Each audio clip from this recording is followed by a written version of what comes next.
Howdy, y'all. Welcome back to another episode of Season 3 of How Can It Be with Allie Johnson and Kara Johnson.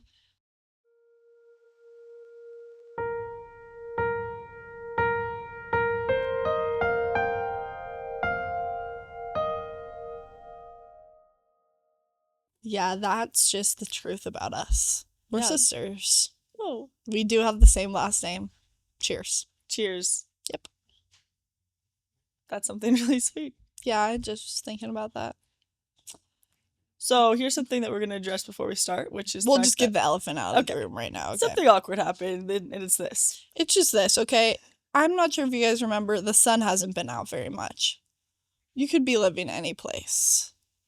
However, the sun probably hasn't been out very much unless you're living in Hawaii, and if you're living in Hawaii, I'm jealous of you. Yep. So sometimes I have to take matters into my own hands, and I have to use my hands to put self-tanner all over my body so that I don't look paler than ever. So I don't look like that wall back there. Right. But then sometimes I forget there's certain rules about self-tanning. Like, you have to be really careful about your hands, okay? Yeah. Because if you aren't, you could do this. You should pull your sleeve down a little, because then you can tell a little better. Okay, yeah. Oh, gets a little sick, you know? You could also have, like, this. Right. Right. You know? And you just could just show, like, yep. And this is where we just kind of want to remind everybody that, like, nobody's perfect. You live and you learn. And I have already learned this lesson, but I'm happy to have the chance to learn it again. Isn't that just how that goes sometimes? No, it gets so tricky. No, it is like the trickiest even. Anyways, if you're new here, I'm sorry that this is like our first impression right now. I'm sick about it even. But it's okay. This podcast is all about glorifying God in the everyday good, the bad, and the in-between, and even in a spray tan, so that's super good. And we start out most of our episodes the same way, just by talking about a little way we've seen Christ in our life the last week or so, and Kara starts, so you can just do that if you want. All right, I'll take it away. Okay, perfect. Okay, so I'm currently taking some courses to become a CNA, which, in case anyone remembers, I did work for about 3 months as a CNA, but I actually wasn't certified. So CNA literally stands for Certified Nursing Assistant, but I wasn't certified, so I guess I was, a liar. And anyway, so now I'm actually getting certified, and I've had to go to it's like a hybrid course that I'm doing. There's some in-person days, which are like incredibly long, 8 a.m. to 5:30. Gets a little tricky. Anyway, in these things, we practice a bunch of skills and stuff that I'll have to take on the state test to become a CNA, okay?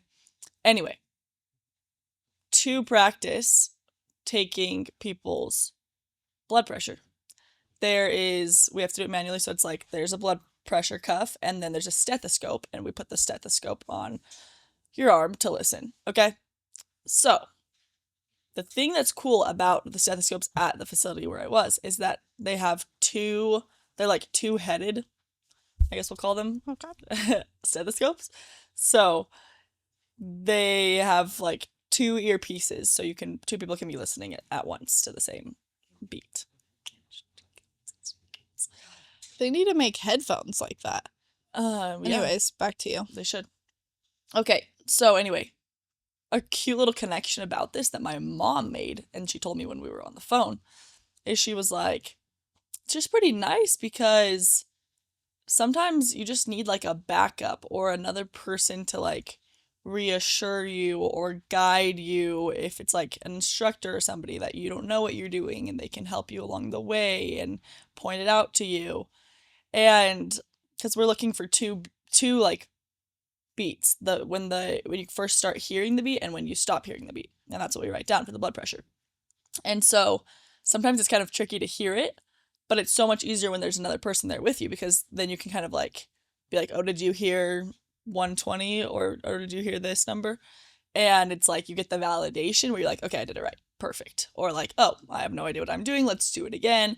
And you can practice, and you're not just in the dark, because you're it's either I did it right, but nobody's going to know, or I did it wrong and also nobody knows. And so my mom was like talking about this and she's like, it's kind of like Jesus because we have somebody who is that guide who's always there with us at all times. And it's just like a reassuring presence, somebody that can guide us, somebody that can help us, can redirect us, and somebody that just also can be like an instructor in our lives if that's what we're needing in that moment. And so she's like, it's just so much better when you have a friend with you and you aren't going through life alone. Mm-hmm. And I was like, and that is so true, Charlene. I love that so much too, because it's almost like in the same way that Christ can sit there and like listen in on things that happen throughout our lives, you know? I think what's so wonderful about it is like the validation comes when we remember. That's just not even in shot of the camera. Did you know? But thanks for moving it. Carrie just moved my water bottle and I just had to let her know. If it was in the camera shot, our sweet producer would have moved it before. Here's the thing. I was just trying to be kind and helpful. I wasn't expecting her to mention it, but I'm sorry. That's okay. I'm not sure if you guys remember. I have ADHD. So her doing that took over my whole brain just barely. Let's see if I can remember what I was going to say. I'm super sorry. That was all my bad.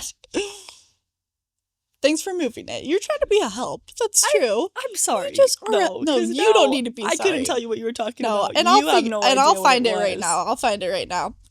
It's found, okay?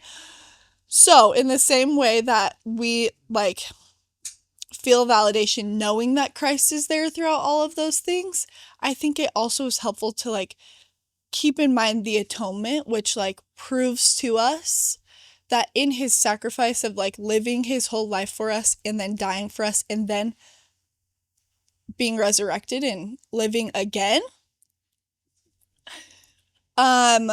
that's proof to us that he also is feeling the same things as us. Like, he has felt exactly what you're feeling, which validates everything that you're going through in your life. Because sometimes it's like, it's one thing for someone to be like, no, yeah, that sucks. That really does suck. But I think that's what makes, like, having a connection and a relationship with Christ so beautiful and meaningful, is knowing that for sure he'll validate you and let you know that, like, he believes that what you're going through is hard. But he'll also say to you, like, yeah, I know that's hard because I love you enough to have lived that before you so that you wouldn't be the only one. Yeah. And so that I could also prove to you that in me going through it and atoning for you, like, you don't ever have to do it alone. Yeah. And you can get through it. Yeah. So it's kind of cool. So, like, that's really cool, actually. Yep. Even when I interrupt it about you moving a water bottle, I'm so sorry about that. Hey, but that's totally okay, because at the end of the day, we're just friends. Yeah, we are just total friends. Okay, speaking of friends, one of my friends posted this. Oh, sorry. Was there anything else you had about that? No, girl. I was hoping that you would start with your Jesus moment, which you are. Stellar. That's what I'm on right now, okay? One of my friends posted this on her Instagram story, and it's this quote by Ingrid Meidoff. I'm sorry, Ingrid. I'm not sure about your last name. Nevertheless. It's a quote by Ingrid. Yeah. Yeah. Nevertheless, Ingrid says this: God spoke today in flowers, and I, who was waiting on words, almost missed the conversation. Cute. First of all, that's the whole entire reason for this podcast. I wish I could delete every other episode we've ever had and just put this.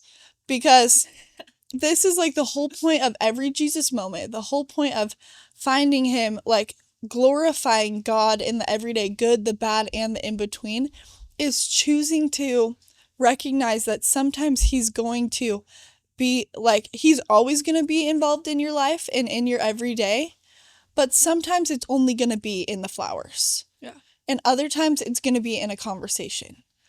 But, like, it's going to look differently. And I think also, like, how wonderful is it here that it's not just like, God spoke today in flowers, la la la la la, but, like, it's so real that, like, we most times are waiting for a very specific experience or encounter with God. Yeah. but like he's God.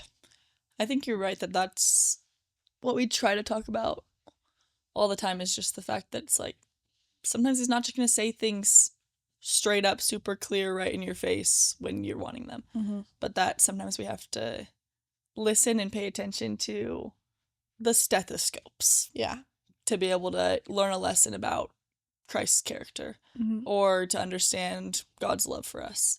And that it's the little things that happen in our lives that we maybe wouldn't think of otherwise that remind us of God and teach us of who he really is. Yeah. It's in the flowers. Yeah. It's in the flowers, and it's in the random conversation with like the cashier at Walmart. Like it's so widespread and so individual for every single one of us based on what our individual needs are that day. And I think that that's what is so special about having a connection with God. And what makes it like real to me is that like for some people, they're going to find God in the flowers. For some people, flowers are never going to be it for them. Yeah. Like what's crazy is that Cam, my boyfriend, you know he's my boyfriend, but I'm just like saying my boyfriend anyway. So like if you didn't know that, that is my boyfriend. Okay? Right.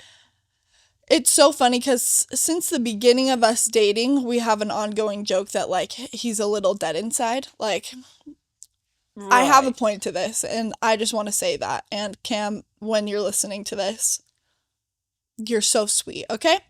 But I am diehard, like, sunset, flowers, like, old people, babies. I'm like, that is God saying he loves me so much, you know? Yeah. And Cam is like, those are things I've seen every day, and there's nothing that special about them. Like, Cam's not gonna be pulling out his phone to take a picture of a sunset ever. Yeah. Literally ever.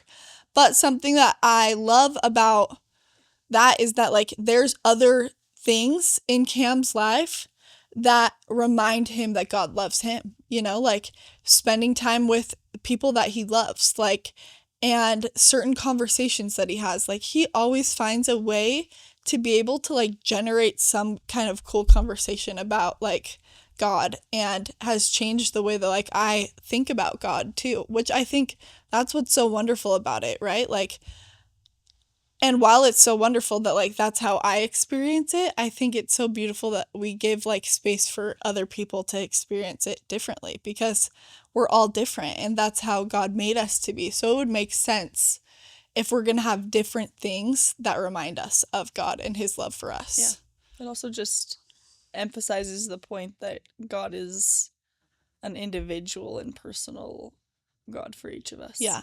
And that he knows us and that we're all so different. Mm-hmm. And so, of course, he's going to, like, show himself to us in different ways. Yeah. So that we can understand better and accept him better in our lives. Yeah. Which, honestly, I feel like growing up, like, especially when you're raised in any sort of, I feel like, Christian denomination, you grow up hearing and, like, learning about, like, these people, like, maybe, like, from your church, or maybe, like, just, like, in the Bible or whatever, you know, like, these people who have very huge, like, moments and experiences with God.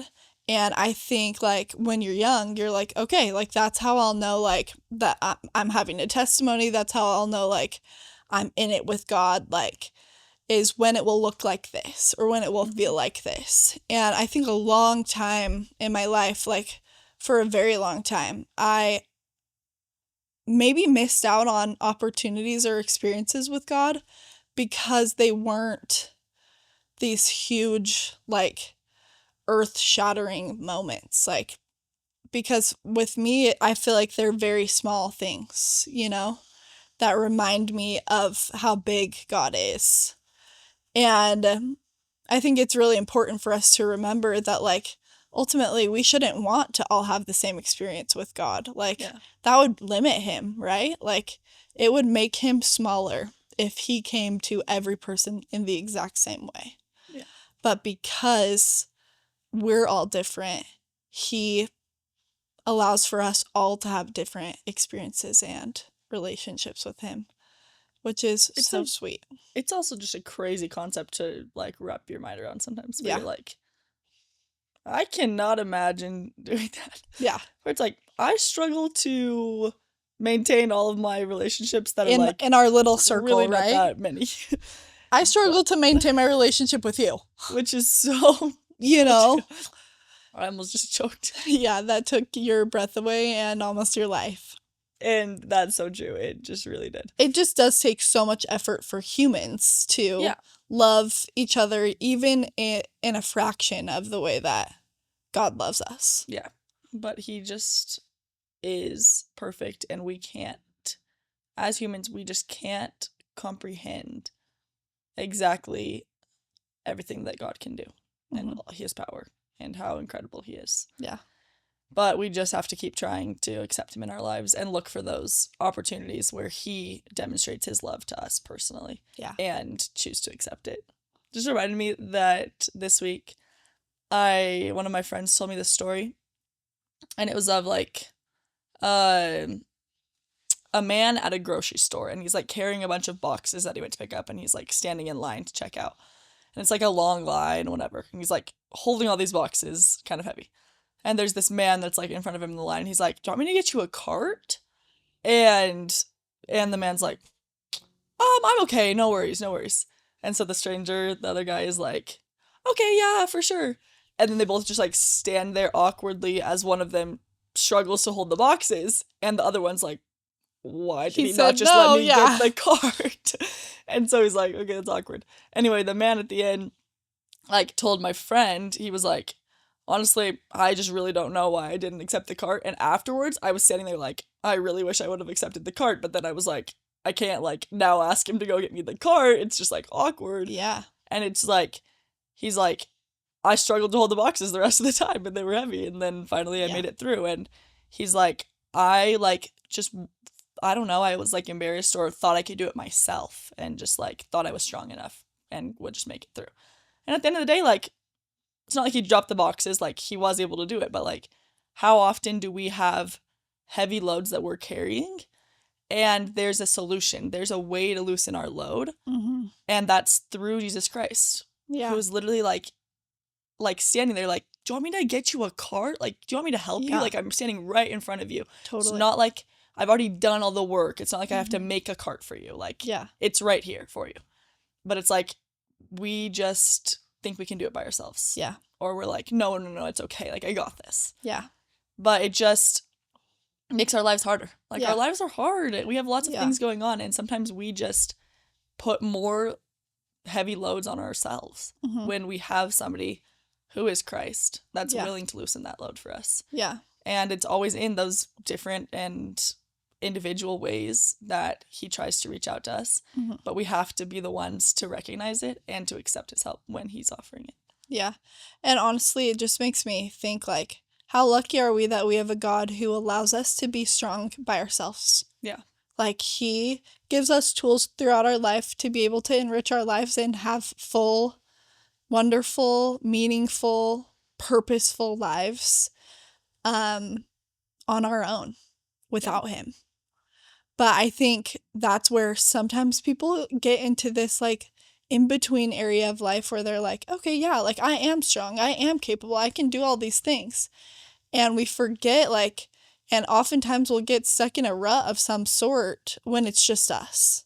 Yeah. Like, and maybe not including God in your life won't make your life fall to shambles. Maybe it won't.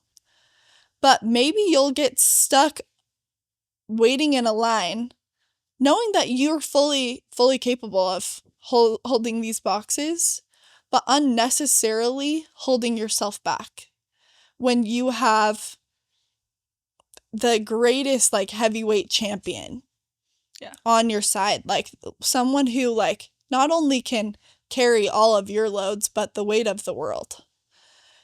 And I think that's where we have to just humble ourselves every now and then and be grateful that God allows us to have strength individually, but then also remember the strength that is available to us and that can grow every single day if we choose to do life with him. Yeah. It's true. I was thinking about sharing the story, and then I was thinking I wasn't going to share it, and now I'm thinking I am going to share it. Thank you so much for that intro. Why don't you share it? Yeah, of course. Well, it's just because we were literally what you were just saying, and you were talking a lot about like the ways that we can be strengthened as well. Mm-hmm. And so I'm going to share the story, and then I'll like tie it in about like how it's super cool and stuff. That's perfect. Okay. So the author's unknown. Wish that the author was known so we could like say this is a great story, but if he's known to you, you can let us know and we'll give him credit. And that's so true. Okay, so here it goes. It says, there was a man who was asleep one night in his cabin when suddenly his room filled with light and the Savior appeared. The Lord told the man he had work for him to do and showed him a large rock in front of his cabin. The Lord explained that the man was to push against the rock with all his might. This the man did day after day. For many years he toiled from sunup to sundown, his shoulders set squarely against the cold, massive surface of the unmoving rock, pushing with all his might. Each night the man returned to his cabin sore and worn out, feeling that his whole day had been spent in vain. Seeing that the man was showing signs of discouragement, Satan decided to enter the picture, placing thoughts into the man's mind such as, "You have been pushing against this rock for a long time and it hasn't budged. Why kill yourself over this? You are never going to move it," thus giving the man the impression that the task was impossible and he was a failure. These thoughts discouraged and disheartened the man even more. Why kill myself over this? He thought. I'll just put in my time, giving just the minimum of effort, and that will be good enough. And that he planned to do until one day he decided to make it a matter of prayer and take his troubled thoughts to the Lord. Lord, he said, I have labored long and hard in your service, putting all my strength to do that which you have asked. Yet, after all this time, I have not even budged that rock a half a millimeter. What is wrong? Why am I failing? To this the Lord responded compassionately, My friend, when long ago I asked you to serve me and you accepted, I told you that your task was to push against the rock with all your strength, which you have done. Never once did I mention Never once did I mention to you that I expected you to move it. Your task was to push. And now you come to me, your strength spent, thinking that you have failed. But is that really so? Look at yourself. Your arms are strong and muscled, your back brown, your hands are calloused from constant pressure, and your legs have become massive and hard. Through opposition, you have grown much, and your abilities now surpass that which you used to have, yet you haven't moved the rock. But your calling was to be obedient, to push and to exercise your faith and trust in my wisdom. This you have done. My friend, I will now move the rock. Oh. Isn't that just good? That's so good. I just love it because how many times in life do we think that we're failing, that what we're doing is not good enough, that we're not measuring up to what the Lord has asked of us, but that he's just asking for us to try. Mm-hmm. And maybe we have some hard things in life that we're pushing up against and that we're struggling with. And those things, maybe we're not supposed to overcome them. We don't have to fix the problems. But through laboring and working and putting in our efforts, God is strengthening us, and he is making it so that we're strong and that we're more capable and that we're more able to deal with the things in our life and help others to do so as well. And so it's like there's so many opportunities that we have in our life to learn and to grow and to build and to be strengthened by the Lord. And so many times we think that we're failing and that we're not doing enough. But I love that it's like the Lord's like, I never asked you to move the rock. I just asked you to push it. Mm-hmm. And you were doing that, and you were doing a great job. And he's like, now I'll move the rock. Yeah. This just makes me think too, like the whole idea of like weightlifting and like bodybuilding and stuff too. Like if we're talking about strength, like the reality of it is like I've never met somebody like who's an avid gym goer who is not always trying to reach a PR, right? A new personal record. And there's nothing bad with that at all. But I think when we apply that to life too, and sometimes to like our pursuit to a relationship with God, or like our pursuit to just like make it to the end of this life and make it back to him, it is really easy to discredit how far we have come with him and to forget that like he has reason and purpose for everything that we will go through in this life. And so sometimes we're meant to just keep doing the same rep until we can move up to that next weight. And we have to be grateful for how heavy we've been able to lift up until this point. Just reminds me too, in church a few weeks ago, someone was up at the front speaking and said something along the lines of like that he was in a really big like struggle in his life for a while, and he just decided at one point he was just going to like give it to God.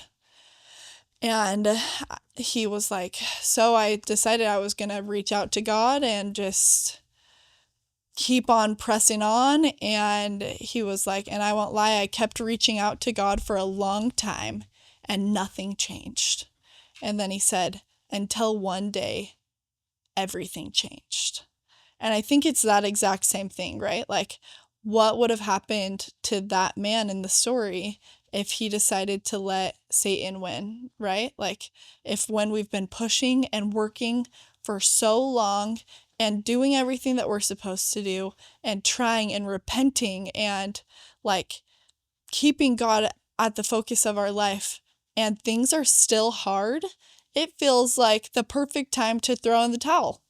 Mm-hmm. But what if in those moments, that was the fuel that kept us going?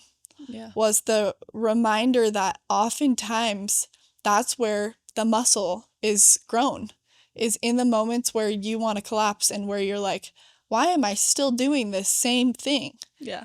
It's in the repetition and in the effort and in the perseverance that we're really able to like get onto that next level. And I think like if that's what we're really working on and we're making that effort every day to continue to reach out to God every day, regardless of the circumstances, and look for Him and glorify Him every day, then one day we realize, right? Like maybe we've been looking at it wrong the entire time. Yeah. And maybe we've been trying to do this task that He never asked of us. And now He's ready to move us to the next area of our life. Yeah, I love it because it's like, I think sometimes even in just everyday life that we get into these like mundane tasks where sometimes I'll be like, okay, I have my schedule and it's the same thing and it's work and it's school and it's CNA program and it's trying to maintain relationships and it's reading the scriptures and it's saying prayers and it's, Yeah. And then sometimes it's like, none of this, like, what am I doing? Like, what am I doing with life? I'm feeling like this is pointless, and what's the point of life? And I hate this, And I think that it's sometimes good to also realize that some of those negative thoughts are coming from Satan. Yeah. And kind of like, be like, okay, wait a second. These are actually good tasks that I'm doing. I'm building knowledge. I'm building experiences. I'm building relationships. I'm feeling the Spirit in my life. It's like, these are good things that are helping me, and sometimes they're hard, and sometimes it's a lot to go through, but it's strengthening me and helping me to grow closer to Christ. Mm-hmm. And I'm like, I need to cast out those thoughts from Satan that are telling me like, okay, I know that you're like doing all these things, and it's only making you tired, and it's not actually doing anything to help anybody, and it's pointless. And I'm like, okay, actually, you're dumb, Satan, and get out of here. And just trust in the Lord and His plan for us. And then He'll open up more opportunities for you. And then maybe those mundane tasks change over the years. And now it's new things that you're going through. And now it's new experiences that you're being able to have. And so it's like life can change and life can flow. And sometimes we may feel like we're in a rut or something. But we need to not let Satan make us think that because we're doing circular tasks, that they are not worth our time or that we are not worth anything. Yeah, and how important is it to do, like, what that poem says, right? Like, when Satan came into the story, and when he comes to our lives and starts moving in our minds and changing the way that we view our life or making us think that we are less than what God believes that we are and what we are because of God, how encouraging is it to remember that we can, the minute that we start doubting or worrying, we can turn it over to God And if it is feeling like, why am I doing this? Like, what's the purpose of this? Like, is this getting me anywhere? Ask God that. Yeah. Because it won't hurt his feelings if you say, oh, I feel like I'm in a rut and I feel like everything sucks right now. And I don't know why. Because I think ultimately, like, if God is as wonderful as they say he is, then he will take time to remind you and impress upon your mind, if not for the first time, for the second time, for the 5th time, for the 10th time, that either what you're doing or the direction that you're moving in is the right direction, or if it is time for you to change. Yeah. And I think it's fair, like, whenever you feel those doubts or those worries, like, ask God if there's any truth behind them. Yeah. And if you feel like God doesn't verify the doubts of the devil, then move forward with faith. And which is the answers. Yeah, which is easier said than done sometimes. But yeah, like, open your mind to finding the flowers in the first place too, in the everyday mundane things. Yeah. Open your mind to believing that, like, maybe every day looks the same, but with God, you can find new every day still. Yeah. Even if you're doing the exact same things every single day, you can have new every day with God. Because he's individual and he doesn't intend for this life to be a steady thing like this. Yeah. He intends for it to be a wild and beautiful journey. I think that's something that brings us back to him. It's just in each day and in each week, as I'm doing the same exact things every single day, as I'm walking to my classes or whatever it may be, that I look for something new. Because maybe there's a new face that I haven't seen before. Maybe now it's almost spring and now the thing, life is gonna bloom again. Yeah. Yep. And so just look for something different every day. And I think we can find it. Something slightly out of place, or something that someone that we can help, or a smile that we can offer, or something different that we can do each day. Yeah. And that can just remind us also of God. Yeah. And how we can be instruments in his hands. Yeah. So that's kind of sweet. I think it's really sweet. So probably everyone should go about their weekend, look for God in the flowers. Look for God in the flowers, or in the conversations, or in a song, or whatever. Yeah. You can find him wherever you go. Serious. It's kind of like his whole entire world, so I think he's left fingerprints. You can find him if you look. And that's so true. Well, anyways, we love you. Remember to wash your hands after you put on your fake tan this week. Yes. Or just don't put it on.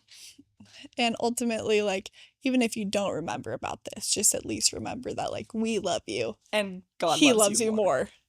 Have a great week. Bye.